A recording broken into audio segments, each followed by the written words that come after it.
જય દ્વારકાધીશ. જય દ્વારકા. અમૃત પુષ્પ કેન્દ્ર ચલાલા અમૃત પુષ્પના સેવનથી ખૂબ સરસ રિઝલ્ટ મળ્યું છે. ભાઈ આવ્યા છે, એમની સાથે વાતચીત કરીએ. ભાઈ, કયું ગામ?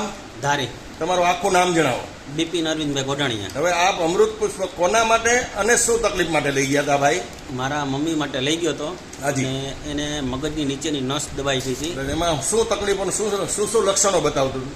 એને મગજની અંદર શોટ આવતા. એટલે શું પરિસ્થિતિ શું થાય?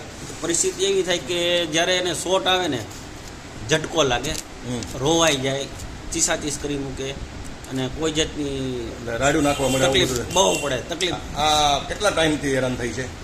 આ છેલ્લા વર્ષ દિવસે બહુ જ તકલીફ વધી ગઈ હતી. અને હતું આમ ક્યારથી? ઓલરેડી 8 વર્ષથી હતું, 8 વર્ષથી પણ તકલીફ? દવા લેતા ને જ્યારે ત્યારે સારું થઈ જતું. કેટલી ટ્રીટમેન્ટ લેવી પડતી એના માટે દવાઓમાં?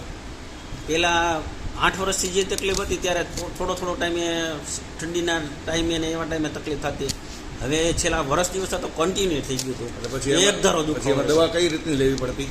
દવા 1200-1300 પાવરની ટીકડી લેતી આખા દિવસની અંદર.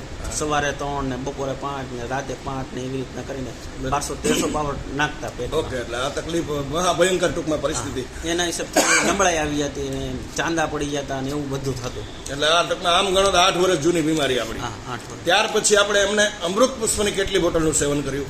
એક જ બોટલનો હજી તો સેવન અત્યારે કરે છે. 1 બોટલનું સેવન કર્યા પછી એમની જે બીમારી, આ 8 વર્ષ જૂની બીમારી હતી, એની અંદર શું શું રાહત થઈ ભાઈ?